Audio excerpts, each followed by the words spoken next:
যিসকল candidate Assam postal সাৰ্কুলৰ বিভিন্ন ধৰণৰ পদত আবেদন কৰিছিল সেইসকল কেণ্ডিডেটৰ ৰিজাল্ট আহিছে। আপুনি যিটো মোবাইলতে এই ভিডিঅ' চাইছে সেই মোবাইলতে ৰিজাল্ট চেক কৰিব পাৰিব। কেনেকৈ ৰিজাল্ট চেক কৰিব লাগে এই ভিডিঅ'ত সহজ পদ্ধতিত জনাই দিয়া হ'ব, ভিডিঅ'টো স্কিপ নকৰিব।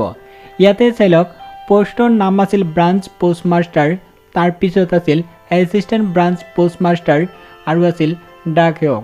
টোটেল পদ আছিল 990। এই পোষ্টৰ ৰিজাল্ট দিছে।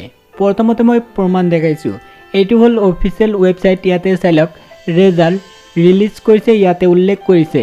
তাৰপিছত ইয়াতে চাই লওক, আসাম 919 পোষ্টৰ ৰিজাল্ট। তাৰপিছত ইয়াতে চাই লওক, এইটো হ'ল লিষ্ট। এতিয়া কেণ্ডিডেটৰ লিষ্ট চাব লাগিব। ইম্পৰ্টেণ্ট হ'ল ডিভিজন, ইয়াতে উল্লেখ কৰিছে। তাৰপিছত ইয়াতে চাই লওক, ৰেজিষ্ট্ৰেশ্যন নম্বৰ উল্লেখ কৰিছে। তাৰপিছত কেণ্ডিডেট চিলেকশ্যন হৈছে কিমান পাৰ্চেণ্ট, লগতে কিমান কেটেগৰী, কি কেটেগৰী ইয়াতে উল্লেখ কৰিছে। ইয়াতে চাই লওক, প্ৰথম ডিব্ৰুগড় ডিভিজনৰ, তাৰপিছত নগাঁও ডিভিজন, তাৰপিছত আছে শিৱসাগৰ ডিভিজনৰ। বহুতকেইটা ডিভিজনৰ নাম আছে। টোটেল পেজ আছে 33 পেজ আছে। এটা এটা ক'বলৈ গ'লে বহুত সময়ৰ প্ৰয়োজন হ'ব।